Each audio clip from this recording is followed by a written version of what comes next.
What's going on, guys? JSGC here, and we are here for another Manchester City video. Today we're going to be doing the match review, match analysis and match reaction to Manchester City's Premier League defeat against Chelsea. Now, before I crack on with this video, make sure, like always, if you are enjoying the content, want to help to support my channel, then do subscribe. It's free. Press that red button, press the bell and put your push notifications on. We're aiming for 17k subscribers. We're less than 100 subs away from that goal, so any help towards that would be much appreciated. Don't forget also social media links there in the description below, and also sliding across at the bottom of the screen if you want to go and follow me on my Twitter and Instagram. My email also in the description below too if you want to hit me up for any sponsorships for any videos or any general business inquiries. Leave a thumbs up if you did enjoy this video, and also let me know your thoughts in the comments below of what you made of this defeat for Manchester City. So let's start off first with the match review and how the match was progressing. It was a really boring game. The first half in particular was particularly boring. Nothing much happened for the first 44 minutes or so of the game. Then all of a sudden, right before half-time, fireworks went off on the pitch. And yeah, Manchester City ended up taking the lead, kind of against the run of play as well. The ball gets played into the channels. Jesus challenges against Christensen. Jesus comes out on top. Christensen ends up ultimately picking up an injury, hoping he's going to be okay and he'll be fit to go very soon for Chelsea. Jesus, though, squares it across. Aguero takes a really heavy touch, very un-Aguero-like, for him to go and put that into the back of the net. Fortunately, Raheem Sterling stood literally right behind him, calm and composed to slot that into the back of the net. Hopefully that goal will do Raheem Sterling the world of good, and it gave Manchester City the lead just before half-time. However, it could have got even better. Manchester City decide for the final minute of the half in injury time that we're going to take the game to Chelsea and see what can happen. And ultimately we get into the penalty area. Jesus is getting towards the 6-yard box. He's bundled to the ground from behind by Billy Gilmour. Silly challenge that by Billy Gilmour as well. And Anthony Taylor, the referee, gives a penalty to Manchester City. Now on my live stream I was crying out for Raheem Sterling to take this penalty. He just scored. His confidence will be up and I wanted him to get right to the very top of his confidence, and I felt like the way he could do that is going to go and get 2 goals in 2 minutes, score from the penalty spot as well. That'll do him the world of good. Instead, it's Sergio Aguero, the main man, Manchester City's all-time top goal scorer, taking the penalties. And to be honest, I don't have any complaints with Aguero stepping up and taking a penalty. He never has been the greatest penalty taker. Let's be honest, he's not a Balotelli, he's not Yaya Toure from the penalty spot. However, it's Sergio Aguero, so I'm always happy to see him have the opportunity to get onto the score sheet. He then, albeit ridiculously, attempts the Panenka penalty. Mendy, clever goalkeeper, good goalkeeper as well, never fully commits to anything, and so it looks stupid from Sergio Aguero as Mendy just catches the ball. And if I'm completely honest, it's a bit of an embarrassing penalty from Sergio Aguero. With the experience Sergio Aguero has, you're just looking at the goalkeeper. He's got a massive frame on him, Mendy. He's a tall goalkeeper. You're looking at a goalkeeper, you're taking a penalty, he's so tall, he's big like what Mendy is. Surely you're thinking low and hard into one of the corners is what you'd be looking for. Instead, Sergio Aguero goes for an audacious chip down the middle. Mendy reads it every day of the week and he catches the ball and ultimately stops Manchester City getting that killer second goal right before half-time, which I am very, very confident of, that if we scored that penalty, we go on to win this game and ultimately become Premier League champions yesterday. However, that isn't what was to be. I'm disappointed with the penalty, and I'm disappointed with Manchester City's response from that. Coming out into the second half, Chelsea are always going to be more confident, considering the fact that a penalty's just been given against them that just saved the penalty, and it's 1-0, not 2-0. They're always going to be full of confidence. So I was hoping that City, second half, first 5, 10, even 15 minutes, will really take the game to Chelsea, look to rectify that penalty and get that killer second goal, that killer 2-goal cushion. And it never happened. It's all just a bit boring like the first half. It's lackadaisical. It's Manchester City just floating around, basically, not doing much, just passing the ball around, no intensity, no desire to go on and get that second goal. And we get punished. Chelsea end up scoring the goal. It comes via a good ball in from Azpilicueta. He's been playing at centre-back. He decides to go forward. There's a good chance Champions League final Azpilicueta will be playing at right wing-back, so I expect to be seeing him lots more positions like that. He has the freedom of the Chelsea right wing, whereas Manchester City's left-back, where is Benjamin Mendy there, just gets pulled back across from Azpilicueta. He looks up. He knows exactly where Hakim Ziyech is. He's hanging round right on the edge of the penalty area. Ball gets played into him. He fires it in low and hard. Ederson gets a hand onto it, but it's a really precise, really accurate, low and hard finish, just like I was calling for the penalty, and goes into the back of the net. There's the equaliser for Chelsea. There's the confidence for them. And it's just disappointing from Manchester City. I've got big vibes from what it was for the FA Cup semi-final, the lack of desire there, the lack of movement from Manchester City. All round, just not a very good display from us. However, talking points, we got the first goal, we missed a penalty, we should have had another penalty. How on earth, late on in that game, Anthony Taylor doesn't give Manchester City a second penalty is completely beyond me. We have VAR in place to make sure that things like this don't happen. VAR considered it not to be a clear and obvious error. A clear and obvious error. Raheem Sterling's played in, and Kurt Zouma just goes right through the back of him. He literally just steamrolls into the back of him. Sterling goes down. Yes, he's got a reputation. He goes down easy. It's a penalty, though. It's a penalty every single day of the week. Even Thomas Tuchel said Chelsea got lucky. He cannot believe a penalty's not being given. I can't believe a penalty's not being given. It's a ridiculous decision. Once again, just reiterating the point of just how bad officiating is here in England. I can't even say the Premier League because I've seen the standard of officiating in the EFL and below that. It's atrocious right through the game here in England. It is bad. Really bad.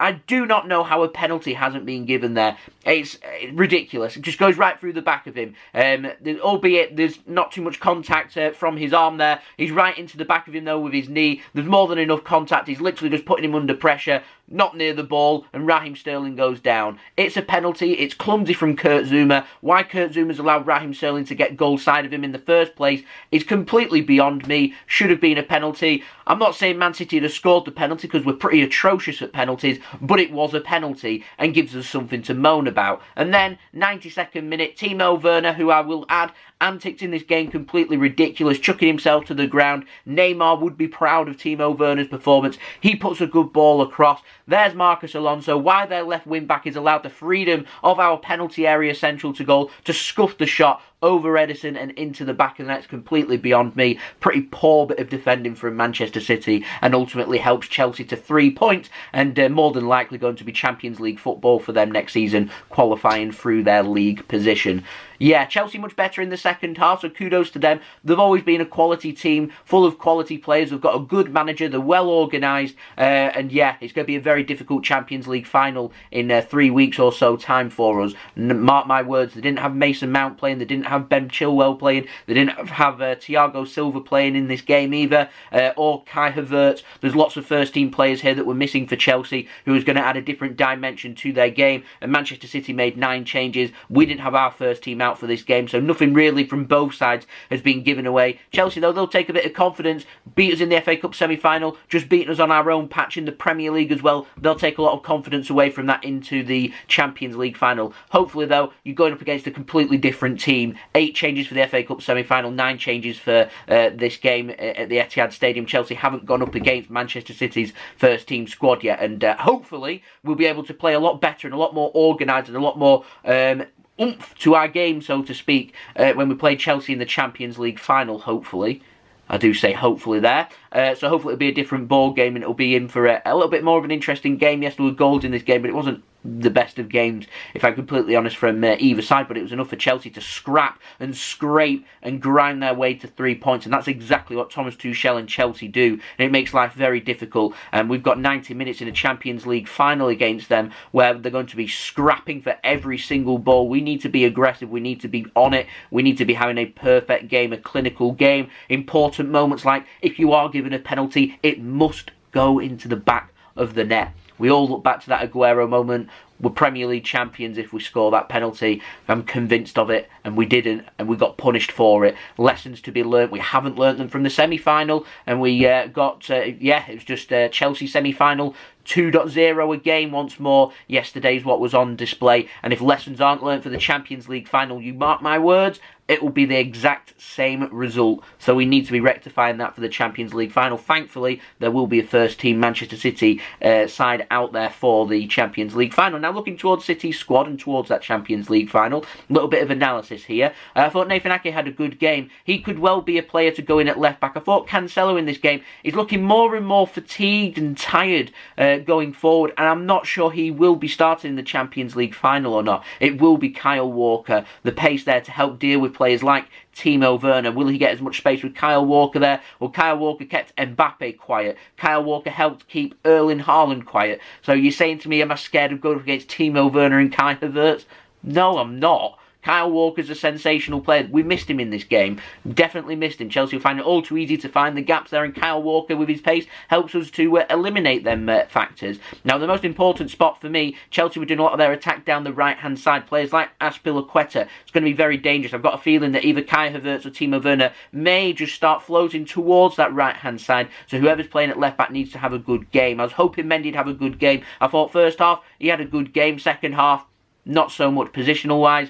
A bit iffy, and so I'm wondering now who's going to be starting at left back. I've spoken about Cancelo and fatigue. I'm not too sure I'd be starting him at left back. It's quite simple. It's either Zinchenko or Nathan Ake. I'm happy for one of them two to play in the Champions League final for me in that left back position. We have the advantage if Ake does play that he's good in the air and he's quick as well, so he does offer a different dimension to Zinchenko. Zinchenko, though, in my opinion, better with the ball, better with the passing. So City want to try and contain Chelsea, or going to want to be offensive. That's the question that is a big question mark over for whom will start going into that Champions League final. Yeah, like I said, when we do get given things like penalties, if it does happen in the Champions League final, it must go. And I think it reiterates once more that Manchester City need to be working on them penalties, in my opinion, need to be working on how to put them balls into the back of the net. And I say that because there's a chance with Chelsea how much they grind and grind and grind. It's a 90-minute match. Chelsea know that they don't need to necessarily win that game in the Champions League final, just not lose that game. And if it is level after 120 minutes, and it could well happen with how close Chelsea like to keep their games, it could well go to penalties. It could go to a penalty shootout to decide whom is going to be the Champions League winners.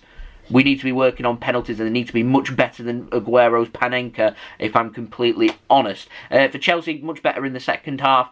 Took the game to Manchester City. Positional-wise, were much better. They seem to have pushed their defence further up as well going into the second half. They look more motivated. They look much better in that second half. And I imagine that's what they're going to be looking for, that level of performance going into the Champions League final. As it is now, coincidentally, for the Premier League, like I said, Chelsea now looking good for a top 4 spot for themselves. They've got an FA Cup final to look forward to next weekend. That's where their focus is going to be going towards. Our focus now goes on to another team, Manchester United. They play 3 times before Manchester City next play a game on Friday against Newcastle away. Permutations, Man United lose any of them games, then Manchester City are Premier League champions. If Man United are to draw one of them games, Manchester City are all but champions, because our goal difference is far, far superior to Manchester United. If Manchester United draw 2 of them 3 games, Manchester City also become Premier League champions. 2 losses, 3 losses, a loss and a draw, draw, etc, etc, City become champions. Very simple for Man United. They've got 3 big games coming up: an away match today against Aston Villa, a home match against Leicester on Tuesday, and a home match against Liverpool on Thursday.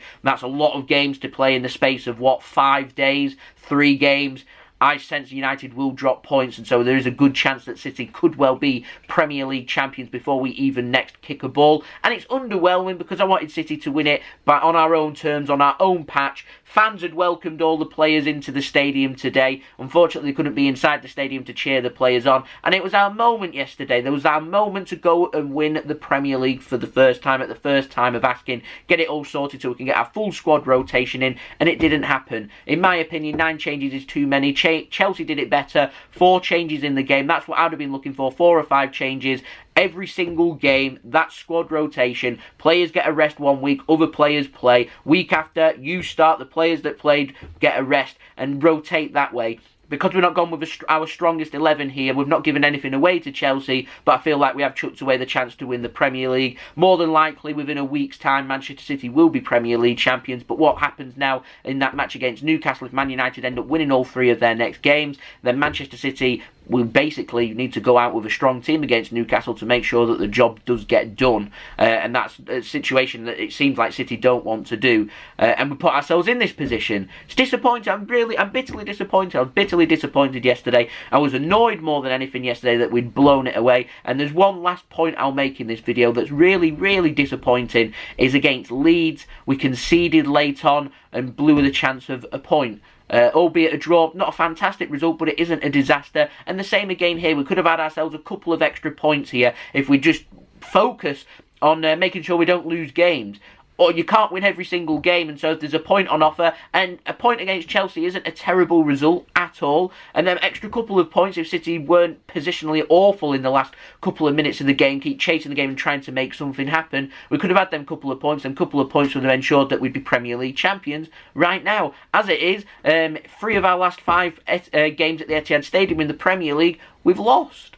That isn't that good. That isn't that good a form at the Etihad Stadium with Manchester City. And what we need to make sure we're doing now is we're winning our games, next 3 games in the Premier League, albeit there might not be much meaning onto them, momentum. And the most important thing going into that Champions League final is momentum. Win your games. Win them 3 games. That's the best preparation we can have for that Champions League final against Chelsea. Confident players, players that have performed well, got the results and the points in the bag. We go into that Champions League final then full of confidence, a first team on show to take the game to Chelsea. Chelsea, they'll want the 3 points as well. They'll have the same mentality, a little bit of squad rotation, win their games, get the momentum, get an FA Cup final under their belt, secure Champions League football for next season, win all their games from now until the end of the season, go into that Champions League final full of confidence, take the game to us, and we'll be doing the same. Oh, as it is, not a very good result there from Manchester City. So there we go, they have been my thoughts. Let me know your thoughts in the comments below. Leave a thumbs up as well if you did enjoy this video. Don't forget to subscribe to my channel as well. Plenty more football and Manchester City content to come. 17k subscribers is the aim. We're less than 100 subs away, so any help towards that would be much appreciated. Don't forget also social media links, they're in the description below. And sliding across at the bottom of the screen if you want to go and follow me on my Twitter and Instagram. My email also in the description below too. If you want to hit me up for any sponsorships for any videos or any general business inquiries, and I'll see you all again very soon. Thank you everybody for watching this video. It is much appreciated by me, and I do hope that everyone is safe and well too, and I'll see you all again very soon. We're down but not out.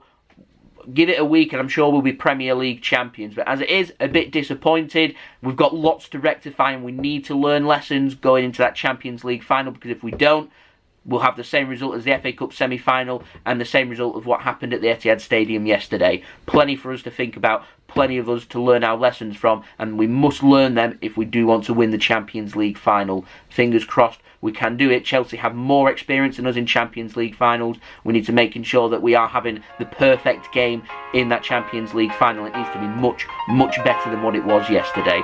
So there we go, that's been the video. Thank you for watching. I've been JSGC. Peace. Ciao for now.